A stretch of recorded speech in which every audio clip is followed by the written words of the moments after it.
Dear students, आज हम damping force and motion of particle under the influence of damping forces के बारे में पढ़ेंगे।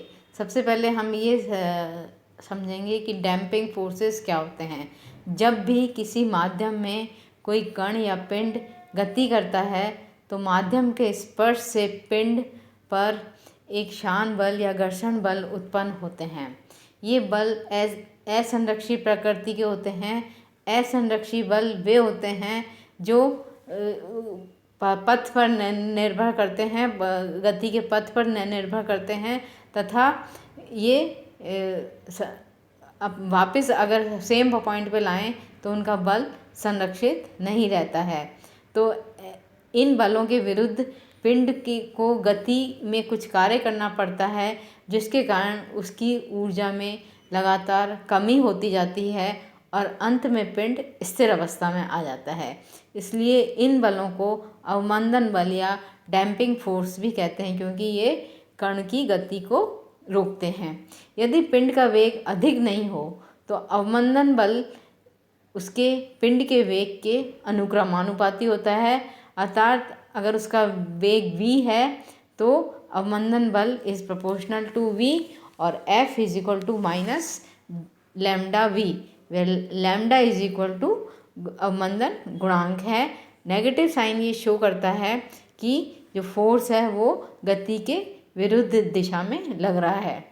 यदि पिंड का घर्षण बल और शान बल के अतिरिक्त अन्य कोई भी बल नहीं लग रहा हो तो हमारे जो पिंड का समीकरण होगा वो होगा m dv upon dt is equal to minus lambda v और dv upon v is equal to minus lambda upon m dt।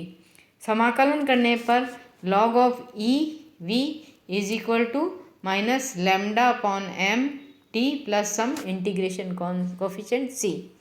इस कोफिशिएंट को हम प्रारंभिक स्थितियों से ज्ञात करेंगे। अगर t is equal to 0 time पर किसी भी पिंड या बॉडी का वेग v 0 है तो समीकरण में इसका मान रखें तो c is equal to log of e v की जगह v 0 हो गया प्रारंभिक, और t इज इक्वल टू 0 पर ये सेकेंड टर्म है वो 0 हो गई।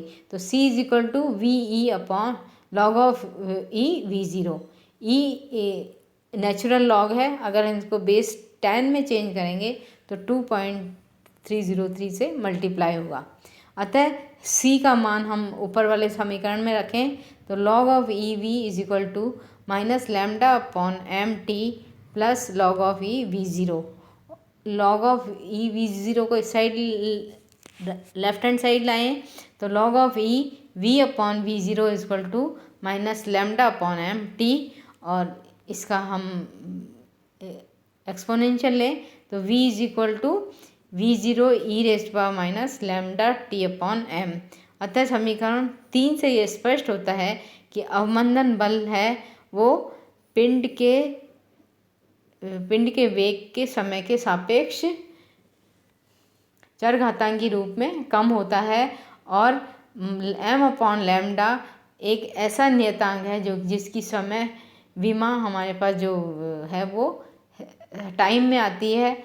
इसको हम टो m अपॉन लैम्डा लिखते हैं और इसको हम विश्रांति काल कहते हैं। अब इस समीकरण में tau is equal to t is equal to tau is equal to minus m upon lambda रख दें तो v is equal to v 0 upon e is equal to 0.368 v0। अतः रिलैक्सेशन टाइम या विश्रांति काल वह समय है जिसमें पिंड का वेग अपने प्रारंभिक वेग का 1 अपॉन ई गुना या 36.8% गुना रह जाता है।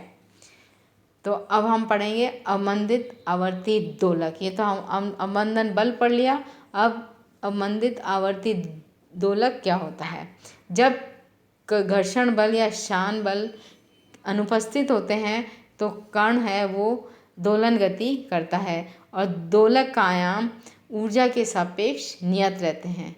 परंतु व्यवहार में किसी भी वायु या द्रव माध्यम में कण जब गति करता है तो कण पर प्रत्यानयन बल के साथ साथ घर्षण बल व शान बल भी कार्य करते हैं, जिसके फलस्वरूप दोलक का आयाम तथा ऊर्जा में लगातार कमी होती जाती है और ऐसे दोलक को हम अवमंदित सरल आवर्ती दोलक। अतः वायु या द्रव माध्यम में दोलन करने वाले कण तंत्र में दो प्रकार के बल लगते हैं। पहला रेस्टोरिंग फोर्स या प्रत्यानयन बल, जो कि उसके विक्षेप के समानुपाती होता है। Fr = -kx। यह बल सदैव संतुलन बिंदु की ओर लगता है और दोलक के विस्थापन के अनुक्रमानुपाती होता है। k यहाँ दोलक का बल नियतांक या फोर्स कांस्टेंट है। दूसरा है फ्रिक्शनल या विस्कस फोर्स। फ्रिक्शस फोर्स वो फोर्स हैं जो कि कण के दोलन में हमेशा रुकावट डालते हैं और ये बल वेलोसिटी के समानुपाती, कण का जो वेग है उसके समानुपाती होते हैं। अतः जो दोलक है उस पर टोटल बल दो प्रकार के लगेंगे। F = Fr + Fd, where Fr is restoring force and Fd is damping force। इनका मान रख दें तो F = -kx जो कि रेस्टोरिंग फोर्स है, माइनस लैम्डा dx/dt, हमने b को dx/dt में लिखा है। अतः इसका समीकरण होगा md2x/dt² = -kx - लैम्डा dx/dt। यहाँ m दोलक का द्रव्यमान है और समय t पर दोलक का त्वरण d2x/dt² है। देयरफॉर हमारी इक्वेशन हो गई d2x/dt² + λ/m dx/dt + k/m x = 0। अब इसमें हम λ/m को 2r लिखते हैं और k/m को ω0 रख देते हैं। तो हमारी इक्वेशन बन जाएगी d2x/dt² + 2r dx/dt + ω² x = 0। यह समीकरण अवमंदित सरल आवर्ती दोलक का अवकलन समीकरण है और वायु में सरल आवर्ती का दोलन, स्प्रिंग से लटके बाहर का दोलन, प्रक्षेप धरामापी में कुंडली का दोलन तथा LCR परिपथ में आवेश का दोलन आदि इसी अवकलन समीकरण से हम ज्ञात करेंगे या इसके समतुल्य हम लिख सकते हैं। इस समीकरण को हल करने के लिए माना कि इसका जो हल है वो x = e⁴ है। तो dx/dt = e⁴ तथा इसको एक बार और डिफ्रेंशिएट करें तो d2x/dt² = e⁴ अब इसका मान हम समीकरण में रख दें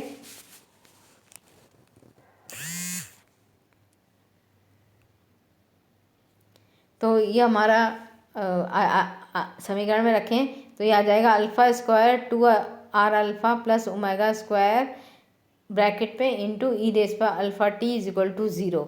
अब क्योंकि e⁴t 0 नहीं हो सकता, अगर ये 0 हुआ तो समीकरण पूरी 0 हो जाएगी। अतः दूसरा फैक्टर है हमारे पास α² + 2rα + ω² = 0। अगर हम इसको 0 रखते हैं तो अल्फ़ा के हमारे पास दो मान आते हैं। α = -r ± r² ω²√। ये अल्फ़ा के दो मान के कारण इस समीकरण का जो जनरलाइज्ड हल है वो हमारे पास इस रूप में आएगा। x = a e⁻r r² - ω²t αt plus b e⁻r α r²-ω²√t। यहाँ a और b दो नियतांक हैं जिनके मान हम प्रारंभिक अवस्था, दोलक की जो प्रारंभिक अवस्था है उससे प्राप्त कर सकते हैं। अब r और ω के विभिन्न आपेक्षिक मानों के लिए हमारे पास तीन महत्वपूर्ण संभावनाएं हो सकती हैं। फर्स्ट, जब r is very less than ω0, जो डैम्पिंग फोर्स है वो नेचुरल फ्रीक्वेंसी से बहुत कम है। दूसरी कंडीशन है when r is almost equal to ω0। और थर्ड कंडीशन है हमारे पास r is equal to greater than ω0। पहली जो कंडीशन है वो अंडर डैम्प्ड कंडीशन कहलाती है या न्यून अवमंदन की स्थिति कहलाती है, जहाँ पे अवमंदन है वो ओमेगा 0 से लेस देन है। यदि दोलक पर कार्यशील अवमंदन बल का मान इतना कम है कि r is less than omega 0 हो, तो r square minus omega square हमारे पास नेगेटिव आएगा, -1 हम कॉमन ले लें, omega 0 square minus r square equal to iota omega, फिर omega is omega 0 square minus r square, जो कि हमारी वास्तविक धनात्मक राशि है। अब इसको हम समीकरण में रखें तो x equal to e raise to power minus r t a e raise power omega t plus b e raise power minus omega t होगा। और इसका मान हम रखें, खोल दें, e raise power iota omega t को हम cos of omega t plus iota sine of omega t, और e raise power minus omega t की जगह हम cos of omega t minus iota sine of omega t लिख देंगे।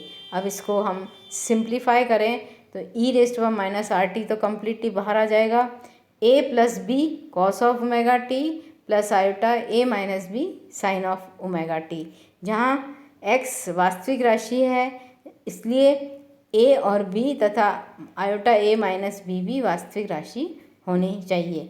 Therefore हम ये मानते हैं कि a plus b equal to x 0 sine psi और a minus b equal to x 0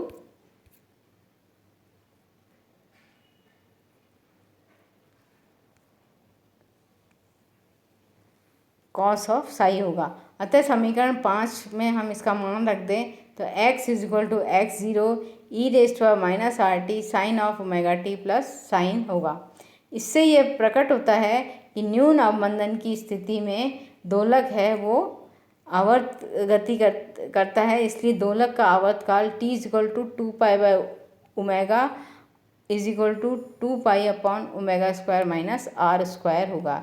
यह अवमंदित दोलक का आवर्तकाल है, जो मुक्त दोलक के आवर्तकाल 2 पाई बाय ओमेगा 0 की तुलना में अधिक होता है, अर्थात अवमंदन के कारण इसका आवर्तकाल बढ़ जाता है, omega is greater than omega 0। दूसरा है आयाम। आयाम देखें तो ये आयाम है हमारा वो विस्थापन और समय के साथ खींचें तो ज्ञात होता है कि दोलक का आयाम x is equal to a is equal to x 0 e raise पर माइनस आर टी है। यह आयाम समय के साथ एक्सपोनेंशियली कम होता जाता है, जैसा कि हम चित्र में देख रहे हैं। पहले x0 आयाम है और धीरे धीरे इसका आयाम a is equal to x 0 e raise पर माइनस एन के रूप में कम होता जा रहा है, तो ये आयाम एक्सपोनेंशियली डिक्रीज हो रहा है। यदि t is equal to 1 upon r is equal to टो हो तो आयाम x a is equal to x 0 upon e हो जाएगा और ये 0.368 x0 के बराबर होगा। अतः जितने समय में अवमंदित दोलक का आयाम अपनी प्रारंभिक मान के 36.8% रह जाता है, उसका विश्रांति काल कहलाता है। अवमंदित दोलक के आयाम का विश्रांति काल tau 0 is equal to 1 upon r होगा और यह अपने दोलक जो आयाम है उसके अपने प्रारंभिक आयाम का 1 अपॉन ई गुना रह जाता है। दूसरा है क्रांतिक अवमंदन स्थिति। If r is almost equal to omega 0 हो तो यह अवमंदन नियतांक r और r ओमेगा 0 के बराबर हो तो r square minus omega 0 is equal to h is not equal to 0 होगा।